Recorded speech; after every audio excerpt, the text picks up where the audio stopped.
ஹெல்த்தியான ஒரு முருங்கைக்கீரை கூட்டு எப்படின்னு பார்க்கலாமா? ஃபஸ்ட்டு முருங்கைக்கீரை நல்லா க்ளீன் பண்ணி வாஷ் பண்ணி எடுத்து வச்சுருங்க. ஒரு குக்கரில் பாசிப்பருப்பு சேர்த்து நல்லா க்ளீன் பண்ணிவிட்டு தேவையான அளவு தண்ணி, ஒரு தக்காளி, ஒரு வெங்காயம், க்ளீன் பண்ணி வச்சுருக்க முருங்கைக்கீரை, 10 பல்லு பூண்டு, மஞ்சத்தூள், பெருங்காயத்தூள் சேர்த்து குக்கரை மூடி விசில் வச்சுருங்க.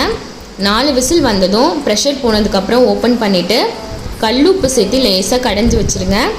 இப்போ ஒரு கடாயில் எண்ணெய் விட்டு கடுகு சீரகம் போட்டு பொரிஞ்சதும் 10 போல் சின்ன வெங்காயம், ஒரு பச்சை மிளகா, ஒரு கொத்து கருவேப்பில் போட்டு வதக்கிடுங்க.